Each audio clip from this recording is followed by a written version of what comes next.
Hello mga my loves, gagawa tayo ng magmamarinate ako ng chicken pambaon. So simple lang to, so, kayang-kaya itong sundan para may idea rin kayo para sa mga baon ng mga anak nyo.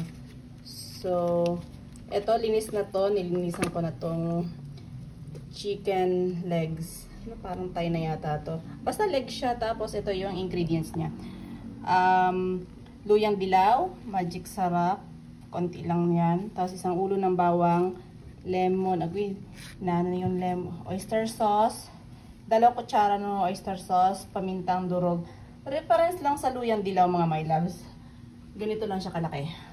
Ito, i-grate nyo lang. Tapos ito, liquid seasoning. Lagyan natin ng liquid seasoning. So mga 1 kutsara din. Tansya meter. O yan. So pag halu-haluin na natin to.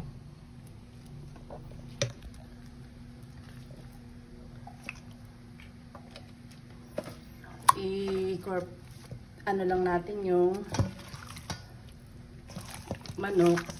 I-coat lang natin lahat ng ingredients dun sa manok. Ito palang lemon. Hindi ko pa na-squeeze yung lemon. So squeeze muna natin para sa extra flavor sa pagiging tangi. Kalahati lang para hindi maasim. Kasi ano lang naman to eh.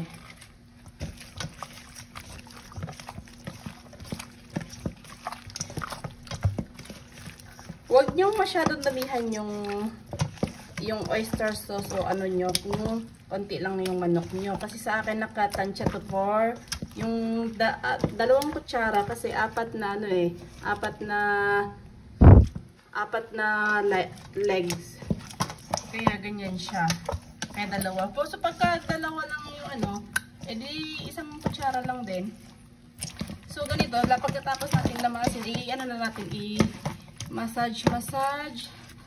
Saka i-transfer natin sa malinis na lagayan para ilagay na lang sa chiller. Marinate nyo for 24 hours or kahit na 12 hours lang eh kung pambaon. Kunyari gabi nyo gagawin, ay bukas, kinabukasan lang pasok, gabi pa lang ganito gawin nyo. Kaya sa akin ganito ginagawa ko para kinabukasan okay na.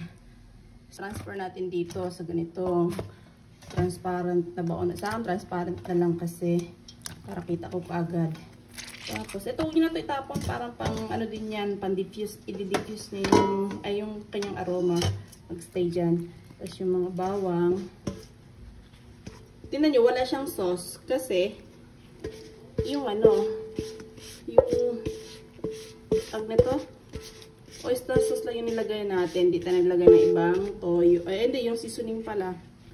So pag niluto naman to, magkakaroon to ng sariling juice eh. So ganyan lang, massage, tapos takpan muna natin. Ay, nadumihan.